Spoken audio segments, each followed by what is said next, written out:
தமிழ் சுவாச உறவுகளுக்கு வணக்கம். நம்ம இப்போ பார்க்க போகிறது நன்னூல்ல உயிரீற்று புணரியல்ல திசைப்பெயர் புணர்ச்சியை பார்க்குறோம். அதாவது திசைப்பெயர் புணர்ச்சி அப்படின்னா ஒரு திசைப்பெயரோடு ஒரு திசைப்பெயர் சேரும்போது அல்லது திசைப்பெயரோடு வேறு பெயர் சேரும்போது என்ன மாற்றம் ஏற்படும் அப்படிங்கிறத நம்ம இப்போ பார்க்குறோம். முதல்ல விதி பார்த்துடலாம். திசையோடு திசையும் பிறவும் சேரின் நிலையீற்று உயிர்மை கவ்வொற்று நீங்களும் ரகரம் நாலாவாய் திரிதலும் ஆம்பிற. திசையோடு திசையும் பிறவும் சேரின் நிலையீற்று உயிர்மை கவ்வொற்று நீங்களும் ரகரம் நாலாவாய் திரிதலும் ஆம்பிற.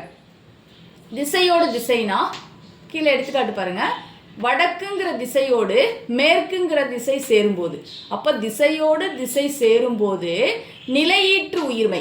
நிலையீற்று உயிர்மைனா நிலைமொழியில் இருக்கக்கூடிய உயிர்மை எழுத்து, அதாவது கூன்னு சொல்லக்கூடிய உயிர்மை எழுத்து. அடுத்து பக்கத்தில் இருக்கக்கூடிய கவ்வொற்று.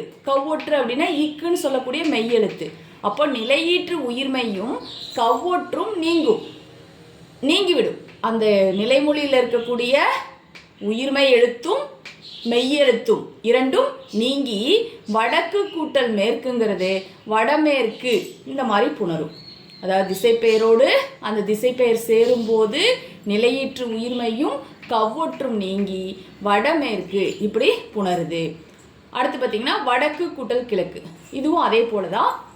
திசைப்பெயரோடு திசைப்பெயர், வடக்குங்கிற திசைப்பெயரோட கிழக்குங்கிற திசைப்பெயர் சேரும்போது நிலையீற்று உயிர்மை, நிலைமொழியில் இருக்கக்கூடிய உயிர்மை எழுத்தும் பக்கத்தில் இருக்கக்கூடிய கவ்வொற்றும் நீங்கி வடக்கு கூட்டல் கிழக்குங்கிறது வடகிழக்கு இப்படி புணரும்.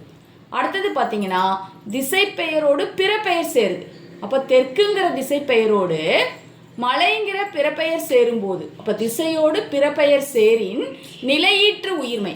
நிலையீற்று உயிர்மைனா இது நிலைமொழியில் இருக்கக்கூடிய உயிர்மை எழுத்து, கூடு சொல்லக்கூடிய உயிர்மை எழுத்து நீங்கும். இங்கே நமக்கு கவ்வொற்று கிடையாது.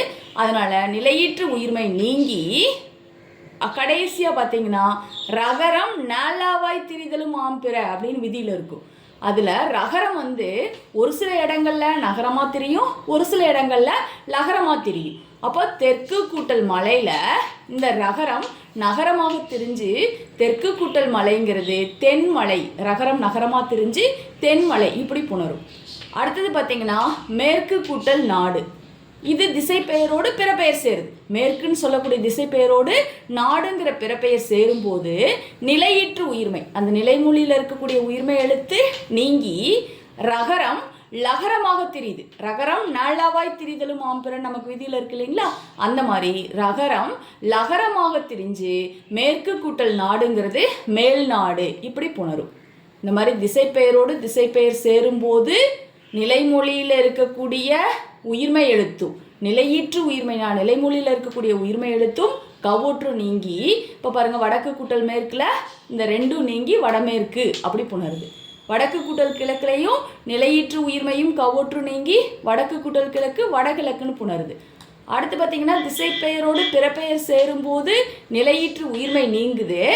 ரகரம் வரும்போது ரகரம் நாலாவாய் திரிதலும் ஆம்பிற அந்த விதிப்படி தெற்கு கூட்டல் மலையில் தென்மலைன்னு புணரும். மேற்கு கூட்டல் நாடுல நிலையீற்று உயிர்மை கெட்டு ரகரம் லகரமாக திரிஞ்சு மேல் நாடு இப்படி புணருது. நன்றி. நாங்கள் போடக்கூடிய காணொளி உங்களுக்கு தொடர்ந்து வருவதற்கு சப்ஸ்கிரைப் பண்ணுங்கள், லைக் பண்ணுங்கள், ஷேர் பண்ணுங்கள்.